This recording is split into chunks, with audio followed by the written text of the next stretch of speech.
आरब कुछ पल के लिए ठिठक गया। इसमें इतना शर्माने जैसा क्या था? उसने धीमे से खुद से कहा, लेकिन उसकी आवाज में उलझन साफ झलक रही थी। वह उसके पीछे पीछे कमरे तक आ गया। मुझे आपसे कोई बात नहीं करनी, प्लीज यहाँ से जाइए। उसने दरवाजे की तरफ इशारा किया, मगर उसकी आवाज गुस्से से ज्यादा आहत लग रही थी। आरब ने गहरी सांस ली। ठीक है, मैं सिर्फ सॉरी बोलने आया था। मेरा वो मतलब बिल्कुल नहीं था। वह मुड़कर जाने ही वाला था कि उसकी आवाज फिर गूंजी। मुझे आपके किसी भी मतलब से कोई लेना देना नहीं है, समझे आप? आरब के कदम वहीं रुक गए। उसकी आंखों में एक पल को टिस उभरी। हाँ, तुम्हें मुझसे क्या लेना देना होगा? तुम्हें तो बस। वह बाक अधूरा छोड़ गया। उसकी बात सुनते ही वह सन्न रह गई। उसकी आंखें फैल गईं, जैसे कुछ समझने की कोशिश कर रही हो। क्या आप अभी तक मुझसे नाराज हैं? उसने आज तक उसे इस तरह ठंडे, दूर और चुभते लिहाजे में बात करते नहीं देखा था। अब जैसे सब कुछ धीरे धीरे साफ हो रहा था। वह एक कदम आगे बढ़ी, उसकी आंखों में झांकते हुए फिर बोली, आप अभी तक मुझसे नाराज है ना? कमरे में गहरा सन्नाटा फैल गया। दोनों के बीच सिर्फ अनकहे सवाल खड़े थे और कुछ अधूरी बातें जो शब्दों का इंतजार कर रही थी। आरब ने रूही की तरफ देखा तक नहीं। वह खिड़की की ओर मुड़ गया था, जैसे उसकी आंखों का सामना करना उसके लिए सबसे मुश्किल काम हो। नाराज होने के लिए कोई रिश्ता होना चाहिए रूही। उसकी आवाज धीमी थी, मगर भीतर दबा तूफान साफ महसूस हो रहा था। और हमारा रिश्ता क्या है? तुम यहाँ बस अपनी जान बचाने आई हो और मैं सिर्फ अपनी जिम्मेदारी निभा रहा हूँ। रूही का दिल जैसे किसी ने मुट्ठी में जकड़ लिया। सिर्फ जिम्मेदारी? उसकी आवाज कांप गई। क्या मैं आपके लिए बस इतनी ही हूँ? आरब ने मुट्ठियां भींच ली। वह जानता था उसके हर शब्द उसे तोड़ रहे हैं, फिर भी उसने खुद को कठोर बनाए रखा। हाँ, उसने बिना पीछे मुड़े कहा, मैं किसी और से प्यार करता था और तुम बस उसकी याद दिलाती हो। तुम्हें सुरक्षित रखना मेरा फर्ज है, बस। यह सुनते ही रूही की आंखों से आंसू बह निकले। अगर मैं सिर्फ फर्ज हूं तो आपने मुझे वो एहसास क्यों दिया? उसने धीमे से कहा, क्यों मुझे यह महसूस कराया कि मैं आपके लिए खास हूं? आरब कुछ पल चुप रहा, फिर तेजी से कमरे से बाहर चला गया। दरवाजा बंद होते ही रूही वहीं फर्श पर बैठ गई। उसकी सिसकियां कमरे की खामोशी में गूंजने लगी। उधर अपने कमरे में पहुंचकर आरब ने दीवार पर हाथ दे मारा। उसकी आंखें भी भीग चुकी थीं। माफ करना रूही, उसने बुदबुदाया, मैं तुम्हें खुद से दूर कर रहा हूं, क्योंकि अगर तुम मेरे करीब रही तो तुम्हें खतरा होगा। अगली सुबह घर का माहौल भारी था। रूही ने खुद को कमरे में बंद कर लिया। नाश्ता भेजा गया, मगर उसने मना कर दिया। जैसे ही आरब को पता चला, वह सीधा उसके कमरे में पहुंचा और बिना दस्तक दिए दरवाजा खोल दिया। रूही खिड़की के पास खड़ी थी। उसकी आंखें सूजी हुई थी, चेहरा फीका, मगर वह अब भी बेहद खूबसूरत लग रही थी। नाश्ता क्यों नहीं किया? आरब ने सख्त आवाज में पूछा। रूही ने बिना उसकी तरफ देखे कहा, एक जिम्मेदारी को खाना खिलाना जरूरी नहीं होता। अगर मैं मर भी जाऊं तो आपकी जिम्मेदारी खत्म हो जाएगी। बस इतना सुनना था कि आरब का सब्र टूट गया। वह तेजी से उसके पास आया, उसका हाथ पकड़कर उसे अपनी ओर घुमाया। खबरदार जो दोबारा ऐसी बात कही। उसकी आवाज कांप रही थी, गुस्से से या डर से, वह खुद नहीं जानता था। तुम कहीं नहीं जा रही हो, तुम्हें कुछ नहीं होगा, समझी? रूही ने उसकी आंखों में देखा। क्यों? उसने सीधे पूछा, आपको क्या फर्क पड़ता है? आरब के पास जवाब था, मगर वह शब्दों में नहीं था। उनके बीच की दूरी उस पर मिट चुकी थी, लेकिन दिलों के जख्म अब भी खुले थे। दूसरी तरफ आरब बर्फ जैसे ठंडे पानी के नीचे खड़ा था। आंखें बंद थी, लेकिन दिमाग में सिर्फ एक ही दृश्य घूम रहा था। रूही का हाथ और उसके गाल पर पड़ा वह थप्पड़। उसकी सांसें भारी हो गईं। तुमने मुझ पर हाथ उठाया रूही, उसने दांत भींचते हुए बुदबुदाया। उस आदमी के लिए जिसे तुम ठीक से जानती भी नहीं हो। उसने झुंझलाकर दीवार पर मुक्का मारा। पानी लगातार बहता रहा, मगर उसके भीतर की आग ठंडी नहीं हुई। अब उसके मन में सिर्फ एक ही बात थी, रूही को किसी भी कीमत पर उससे दूर करना है, चाहे इसके लिए उसे कितना भी नीचे क्यों ना गिरना पड़े। तभी उसका फोन बज उठा। अनजान नंबर था। उसने सावर बंद किया, तौलिया कांधे पर डाला और कॉल रिसीव की। कौन? उसकी आवाज़ कठोर थी। दूसरी तरफ से धीमी मगर भारी आवाज़ आई। अगर तुम रूही को वापस पाना चाहते हो तो कल सुबह मुझसे मिलो, मैं तुम्हारी मदद कर सकता हूँ। आरब सतर्क हो गया। तुम हो कौन और तुम्हें उसके बारे में कैसे पता? हल्की सी हंसी उभरी। नाम जानना जरूरी नहीं, बस इतना समझ लो हमारा दुश्मन एक ही है। कुछ सेकंड की खामोशी के बाद वह नाम लिया गया। कॉल कट हो गई। आरब कुछ देर तक फोन की स्क्रीन को घूरता रहा। यह जाल भी हो सकता था, लेकिन रूही को खो देने का डर उससे बड़ा था। उसने मिलने का फैसला कर लिया। अगली सुबह शहर के बाहरी इलाके में एक पुरानी सुनसान फैक्ट्री के बाहर एक काली कार खड़ी थी। आरब धीरे धीरे आगे बढ़ा। जैसे ही वह पहुंचा, कार की खिड़की नीचे सरकी। आरब का चेहरा सख्त हो गया। तुम? उसके मुंह से निकला। तुम यहाँ क्या कर रहे हो? अंदर बैठा आदमी मुस्कुराया और ठंडी और खतरनाक मुस्कान के साथ, हैरान मत हो आरव, दुश्मन का दुश्मन अक्सर अच्छा साथी बन जाता है। वह थोड़ा आगे झुकते हुए बोला, और हम दोनों एक ही आदमी को गिरते हुए देखना चाहते हैं। हवा में साजिश की गंध घुल चुकी थी। आरब की आंखों में अब गुस्से के साथ महत्वाकांक्षा भी चमक रही थी। खेल शुरू हो चुका था। सुबह विजय जिम से लौटा ही था कि उसके फोन पर अनजान नंबर से एक वीडियो आया। उसने सोचा स्पैम होगा, फिर भी खोल दिया। वीडियो में रूही समुद्र किनारे हवा में बाल उड़ाते हुए मुस्कुरा रही थी। बेफिक्र खुश विजय के चेहरे पर राहत आ गई। कम से कम अब तो ठीक लग रही है, उसने धीरे से कहा। तभी आरुषि पीछे से आ गई। उसने वीडियो देखा और बोली, लगता है आरब सच में कोशिश कर रहा है। फिर तुरंत कहा, उसे कॉल करो। उधर आरब बालकनी में खड़ा था। रूही अंदर कॉफी पी रही थी। विजय का कॉल आया, लेकिन बात आरुषि ने की। अगर उसे खुश रख सकते हो तो आधा अधूरा मत रखना, फैसला करो, उसने सख्ती से कहा। कॉल कटने के बाद रूही ने पूछा, सब ठीक है? आरब हल्का मुस्कुराया। हाँ, लोग हमें खुश देखना चाहते हैं। और आप? वह कुछ पल उसे देखता रहा, फिर बोला, मैं भी।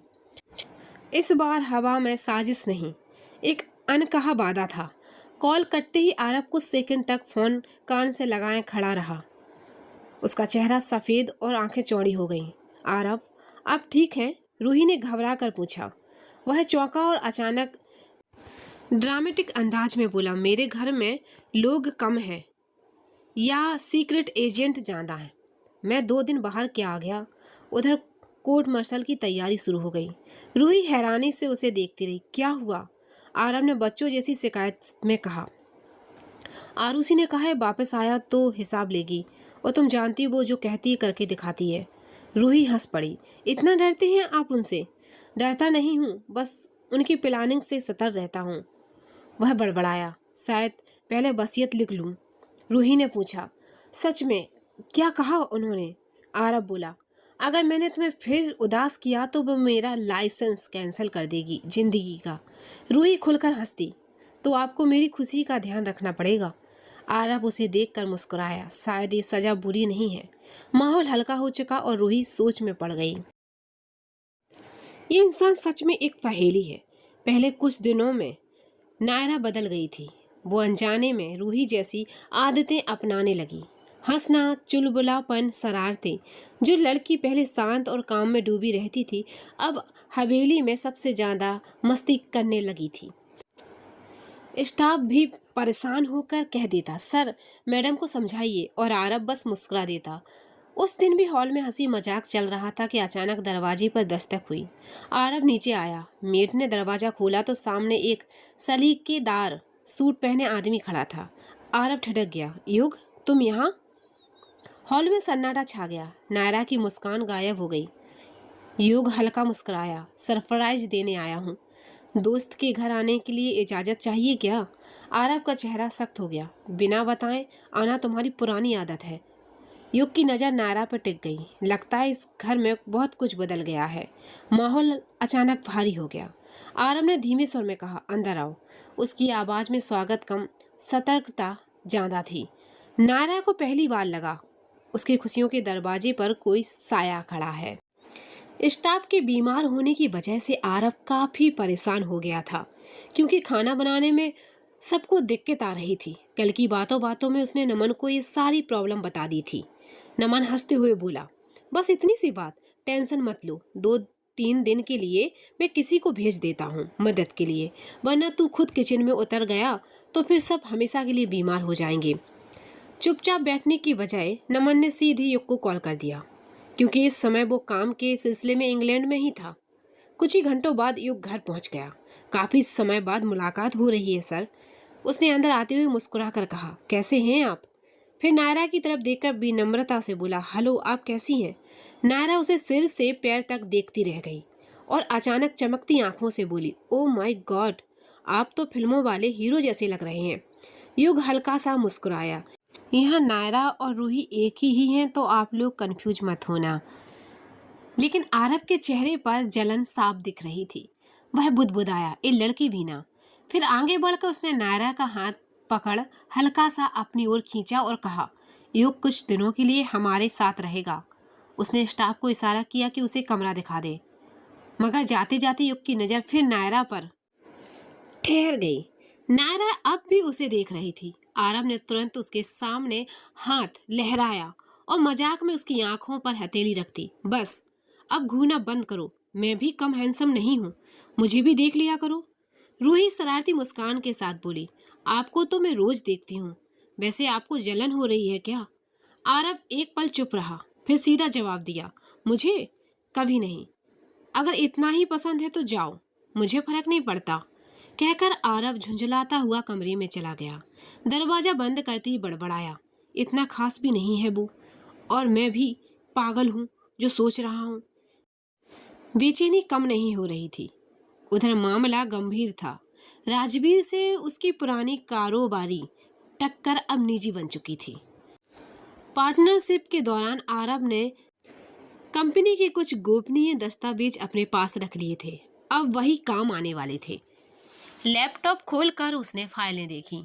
एक ऐसा कॉन्ट्रैक्ट सामने था जो बाहर आ जाए तो राजवीर की साख हिल सकती थी।